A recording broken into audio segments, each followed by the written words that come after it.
साहिबुद्दीन नामक चित्रकार को मेवाड़ के किस शासक का संरक्षण प्राप्त था? साहिबुद्दीन नाम के चित्रकार को, यानी किसके दरबार में साहिबुद्दीन नाम का चित्रकार था, ये आपको बताना है। राज सिंह, जगत सिंह, अमर सिंह या कुंभा? तो देखिए इसका राइट आंसर क्या हो जाएगा, जगत सिंह। ठीक है, महाराणा जगत सिंह के दरबारी थे आपके साहिबुद्दीन नाम के चित्रकार थे। और जगत सिंह की बात करें तो जगत सिंह ने आपके चित्रकला के प्रशिक्षण के लिए चित्तेरोरी ओवरी या तस्वीरारो कारखानों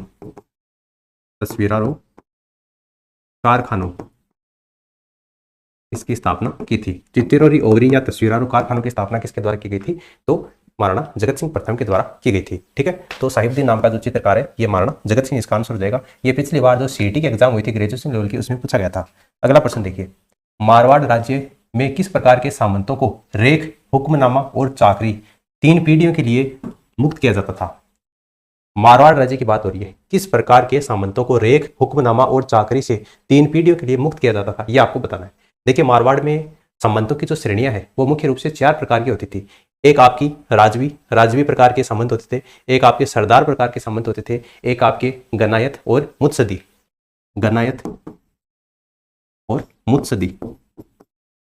तो ये सामंतों की 4 प्रकार के थे, राजवी, सरदार, गनायत और मुत्सदी। तो इसमें राजवी प्रकार के जो सामंत हैं उनके लिए ये व्यवस्था की गई थी। ठीक है, राजवी इसका आंसर होगा। ये आरपीएससी वन रक्षक एग्जाम में 2022 में पूछा गया था।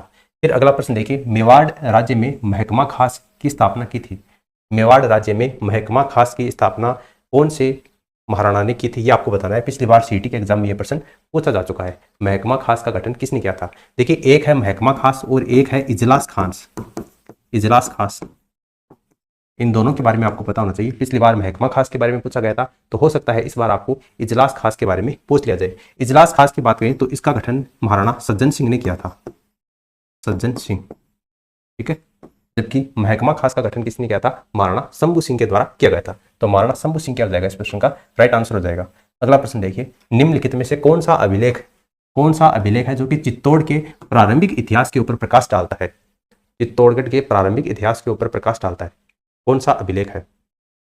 तो यह आपका मानमोरी का अभिलेख। ठीक है, मानमोरी अभिलेख चित्तौड़गढ़ के अंतर्गत आपकी जो मानसरोवर झील है उसके किनारे एक स्तंभ के ऊपर ये लिखा हुआ मिला है, मानमोरी शिलालेख। बाद में कर्नल जेम्स टोड ये लंदन जाते समय इन्होंने समुद्र में ये फेंक दिया था, लेकिन फेंकने से पहले इसके ऊपर जो जानकारी उकेरी गई है उसको एक पन्ने के ऊपर उतार लिया था, इसलिए हमें ये जानकारी है जो कि चित्तौड़ के प्रारंभिक शासकों के इतिहास की जानकारी है वो मिलती है। तो ये मानमोरी का शिलालेख इसका आंसर हो जाएगा। अगला प्रश्न है, राजस्थान का कौन सा पूर्व राजवंश ऐसा है जो आपकी शैव परंपरा का निर्वहन करता है? यानी इनमें से कौन सा राजस्थान का वो राजवंश है जो कि शैव परंपरा को मानता है, शैव परंपरा में विश्वास रखता है? तो इनमें से देखिए गुहिल वंश क्या हो जाएगा, इसका राइट आंसर हो जाएगा। ठीक है, गुहिल वंश है, ये शैव परंपरा को मानने वाले व्यक्ति थे। अगर गुहिल वंश के आपको संस्थापक पूछा जाए तो गुहादित्य इसके संस्थापक थे, गुहादित्य। और गुहिल वंश के वास्तविक संस्थापक पूछा जाए तो बप्पा रावल, इन्हीं को कालभोज के नाम से जाना जाता था। ठीक है, रणकपुर प्रशस्ति में बप्पा रावल और कालभोज को अलग अलग बताया गया है। ठीक है, जबकि कुंभलगढ़ प्रशस्ति में बप्पा रावल को विप्रवंशीय बताया गया है। ठीक है, और ये इनके जो कुल देवता है वो कौन थे आपके? एकलिंग नाथ जी। बप्पा रावल ने ही कैलाशपुरी उदयपुर में एकलिंग नाथ जी के मंदिर का निर्माण भी करवाया था। अगला प्रश्न देखिए, महाराणा कुंभा के समय प्राचीनतम ज्ञात अभिलेख विक्रमी संवत 1490 का प्राप्त होता है, कौन से गांव से प्राप्त होता है, ये आपको बताना है। महाराणा कुंभा के समय का प्राचीनतम ज्ञात अभिलेख जो कि विक्रमी संवत 1490 का है, ये कौन से गांव से प्राप्त होता है? तो कौन से गांव से ये प्राप्त होता है? पदराड़ा गांव से ये प्राप्त होता है। ठीक है, पदराड़ा गांव क्या होगा, इसका राइट आंसर होगा। ठीक है, आरपीएससी के द्वारा 2022 में ये प्रश्न आ चुका है। अगला देखिए, महाराणा कुंभ सांगा के मृत शरीर का दाह संस्कार किस स्थान पर किया गया? यानी महाराणा सांगा के को कहां पर जलाया गया, या यूं कहें कि महाराणा सांगा की जो छतरी है वो कहां पर बनी गई है, ये आपको इस क्वेश्चन में साफ साफ पूछा है। ये कनिष्ठ अभियंता 2020 में आया था, थोड़ा सा क्वेश्चन को घुमा दिया और कुछ नहीं है। ठीक है, महाराणा सांगा की छतरी पूछी है, तो ये कहां पर आपकी मांडलगढ़ भीलवाड़ा में महाराणा सांगा की कितनी खंभों की है? 8 खंभों की है। 8 खंभों की छतरी बनी हुई है। और इसके अलावा 8 खंभों की छतरी और किसकी है? महाराणा प्रताप की छतरी है, वो भी आपकी 8 खंभों की है। लेकिन प्रताप की जो छतरी है वो कहां पर आपकी? बारडोली में है, बारडोली उदयपुर में महाराणा प्रताप की छतरी है। जबकि महाराणा सांगा की आपको पूछी गई थी तो वो भी 8 खंभों की छतरी है और ये मंडलगढ़ भीलवाड़ा में है। ठीक है, अगला प्रश्न देखिए, निम्न में से कौन से राजपूत सरदार खानवा के युद्ध में खानवा के युद्ध में बाबर के विरुद्ध यानी राणा सांगा के पक्ष में लड़े थे। इनमें से कौन कौन से वो सरदार थे? आरपीएससी स्कूल व्याख्याता भर्ती परीक्षा 2017 में ये प्रश्न आ चुका है। ठीक है, खानवा युद्ध में पाती प्रवन प्रथा के तहत राणा सांगा के पक्ष में बारमल जो कि इडर के थे ये लड़े थे, और मेड़ता के वीरमदेव ये लड़े थे।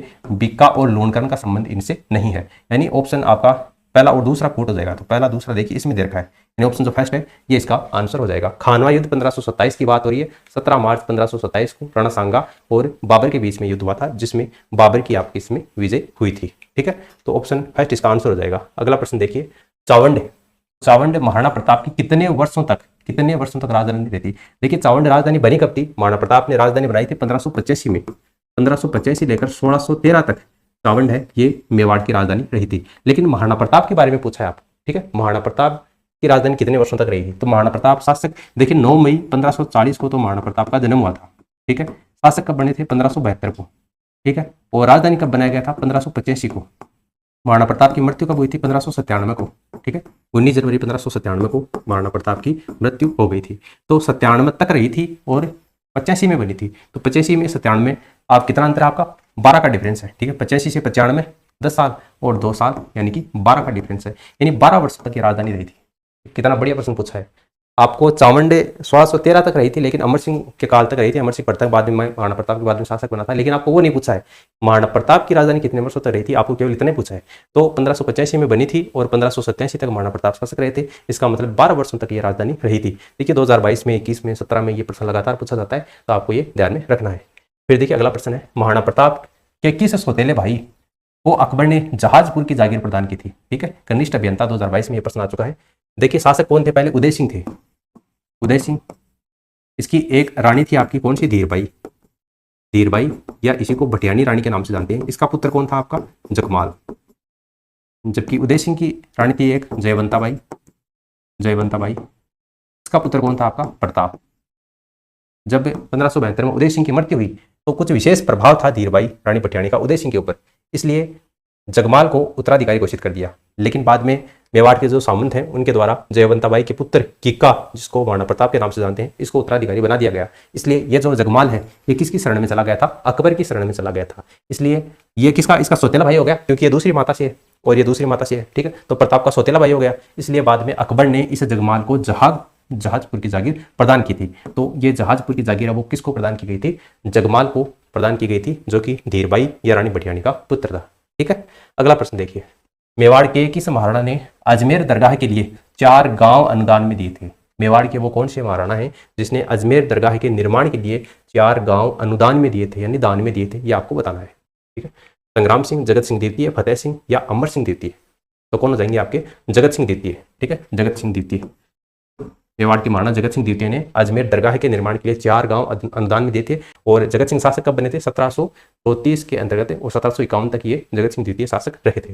अगला प्रश्न देखिए, 11 जून 1681 में औरंगजेब के बागी पुत्र अकबर, ये कौन सा अकबर? अकबर द्वितीय है। ये अकबर द्वितीय को दुर्गादास किस मराठा सरदार के दरबार में कोंकण साथ लेकर गया था? बढ़िया प्रश्न पूछा है, लेब असिस्टेंट 2022 में ये प्रश्न आ चुका है।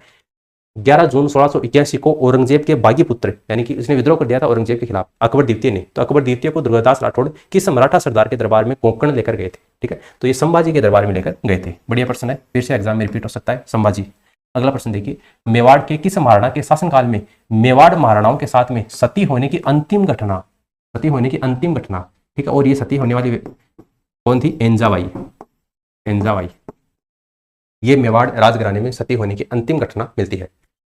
मेवाड़ के कौन से महाराणा, किस महाराणा की पासवान थी ये? ठीक है, पासवान थी, और शासक कौन थे आपके? स्वरूप सिंह।